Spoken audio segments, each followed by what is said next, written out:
Hello everybody, this is another Hot Wheels Collector video. Today we are looking at the Jeep Scrambler. This is a pretty old casting. It first debuted in 1983, however, it has been retooled since in 2009. And this specific release, which we are looking at today, does use that new retooled casting. Of course, that retooled casting is more accurate and realistic to the real-life Jeep Scrambler. Now then, I will mention that this specific release of the Jeep Scrambler does feature in the 2023 P case, and also does carry over to the Q case, and I would also like to mention that this car features in the 2023 Baja Blazers mini-series and is car number 8 out of 10 in that set. I would also like to mention that this is car number 233 out of 250 for 2023.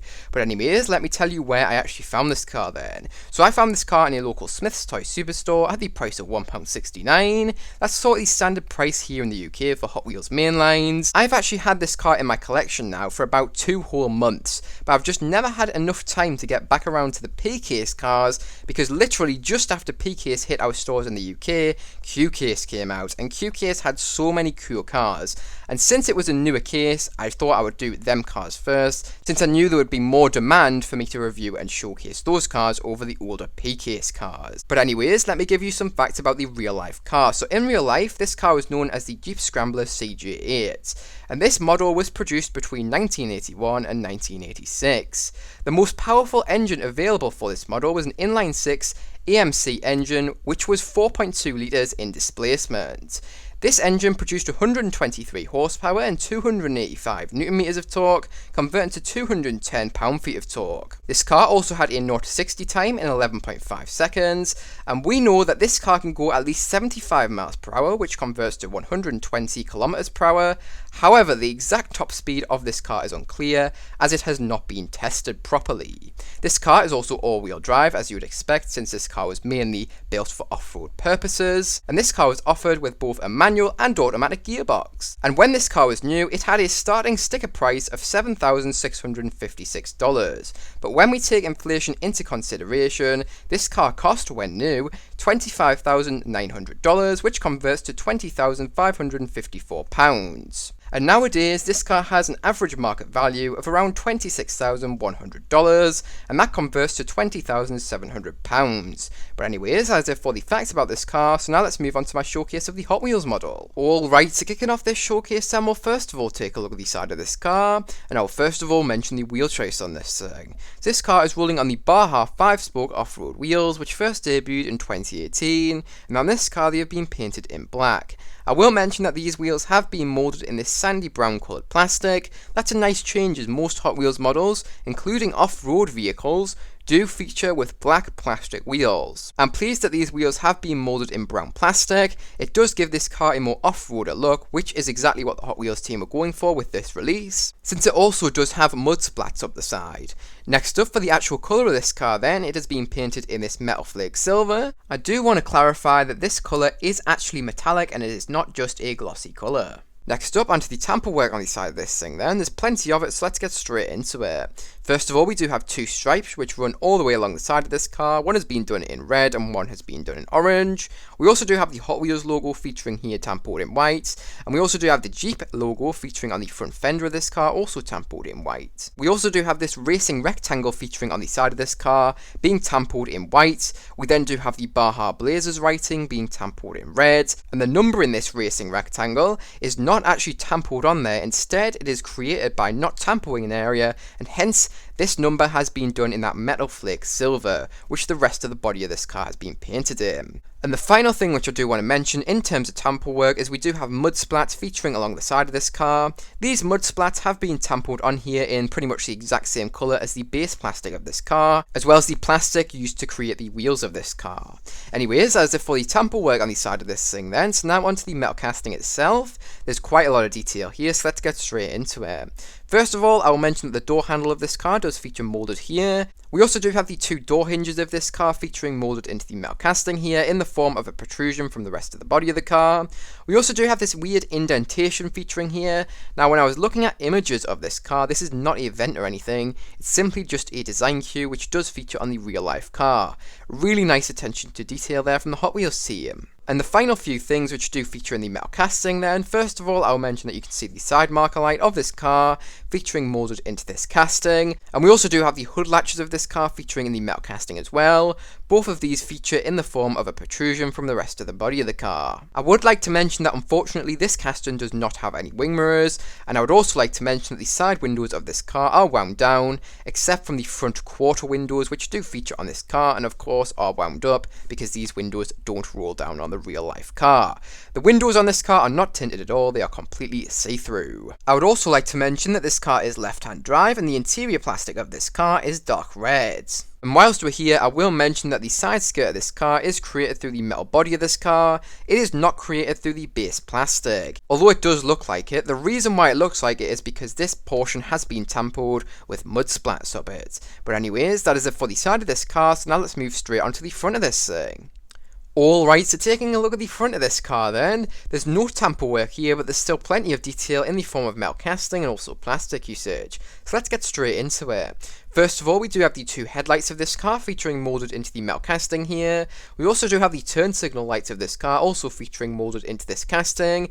Both of these are in the form of a protrusion from the rest of the body of the car. You could easily add your own details to these lights using something like Sharpie or acrylic paint. Next up, we do have the very well known 7-slit Jeep grille. This features on all Jeep models and it's a very large part of their branding and is something that they are known for. And the final thing which I do want to mention featuring in the metal casting here is you can see the two hood latches of this car from the front view. And I may as well mention that the front fenders of this car are created through the actual metal casting. Anyways, that is it for the metal casting on the front of this car then, so now onto the plastic usage. So first of all, I'll mention that the front bumper of this car has been created through that sandy brown base plastic, and this car's skid plate has also been created through that sandy brown coloured base plastic. But anyways, that is it for the front of this thing, so now let's move on to the next side of this car. Alright, so taking a look at the next side of this car then is the exact same as the previous side, so I'm not going to bore you with going over everything all over again. You can pause the video here for yourself if you're looking for something specific. If not, let's move straight onto the rear of this car. Alright, so taking a look at the rear of this car then, this is a very similar story to the front of this thing. There is no tamper work here, but there's still plenty of detail in the form of metal casting and also plastic usage. So first of all, we do have the rear lights of this car featuring moulded in the metal casting here. These are in the form of a protrusion from the rest of the body of the car. You could easily add your own details here using something like Sharpie or acrylic paint. I will also mention that we do have the fuel filler cap of this car also featuring moulded into the metal casting here. Just below the right rear light of this car, this is once again in the form of a protrusion from the rest of the body of the car. We also do have the tailgate of this car also featuring moulded here into the metal casting. This is in the form of an indentation and you can tell the tailgate is here because the outline of it does feature here and that is simply where the tailgate would open. I would also like to mention that this car's hinges for the tailgate do feature in the metal casting as well. These are in the form of a protrusion from the rest of the body of the car. Awesome attention to detail there from the Hot Wheels team. And on this tailgate, we also do have the Jeep writing, which is engraved into the metal casting here, and once again protrudes from the rest of the body of the car. And you will notice that around that Jeep writing, we do actually have a rectangle. This is an indentation in the metal casting and is an accurate design cue, which does feature on the real-life Jeep Scrambler. Anyways, that is it for the metal casting on the rear of this thing then. So now onto the plastic usage. The only piece of plastic usage which we do see on the rear of this car is the rear bumper being created through that sandy brown base plastic. But anyways, that is it for the rear of this car, so now let's move on to the top of this thing. Alright, so taking a look at the top of this car then, the detail does not stop yet. So first of all, taking a look at the truck bed of this car then, I will mention that the entirety of the truck bed of this thing has been created through the dark red interior plastic. In this bed, we do have an axe which is created through the interior plastic, as well as some wood pieces which have also been created through the interior plastic. And we also do have a toolbox featuring in the bed of this truck as well. This toolbox has been created through the actual metal casting itself. Now, all of these items being in the truck bed leads me to believe that this car is owned by a lumberjack. I would also like to mention that the roll bar of this car does feature in the metal casting here, which is accurate to the real life car. You can also see that this Hot Wheels model does have a rear window, which is accurate to the real life Jeep Scrambler. This window is created through the see-through window plastic. And I would also like to mention that the roof of this car does not have any additional detailing. I would also like to mention that unfortunately this car does not have any windshield wipers. It's a small detail which is missing, however it does make a difference for me, and it makes this car a little bit less complete since it does not have them. It definitely would have been nice to have had them on this thing, and with them not being here, that will affect my score at the end of this video in a negative way, unfortunately. Next up, onto the hood of this car then, we do have quite a decent amount of detail here in terms of tamper work and also metal casting. So first of all, we do have the two hood hinges of this car featuring the metal casting here. These are actually pretty detailed, especially for such an old casting. Very impressed by that there. We also do have the continuation of the red and orange colour scheme. We do have two red stripes and two orange stripes. The two red stripes are more traditional striping, whilst the two orange stripes do actually have a bend to them. Anyways, that is it for the top of this car. And that is also it for my showcase of this car. So now let's move on to my final thoughts and review on this thing. Alright, so now it's time for my final thoughts and review on this car. I'm a big fan of this thing. This specific release is just fantastic. The main thing which I love about this release is the colour.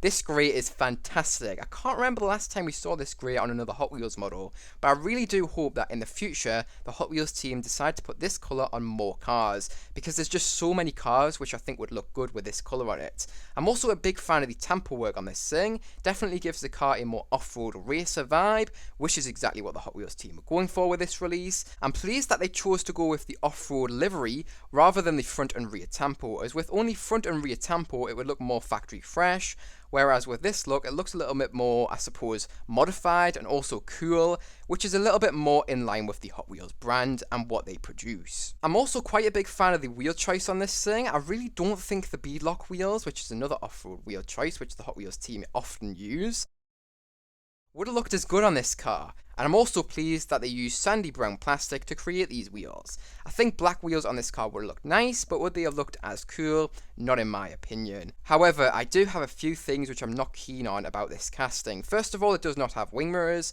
and secondly, it does not have any windshield wipers. Both of those just make this car look a little bit less complete in my opinion, and ruin the aesthetic for me a bit. It still looks nice, but it would have been nice to have had those details, and hence those details not being there will affect my score negatively in just a few seconds. But overall, this is a really nice car which I highly recommend you pick up, especially if you like off-road vehicles and also pickup trucks. But anyways, that does lead me onto my score out of 10 for this car. So what am I going to give this car out of 10?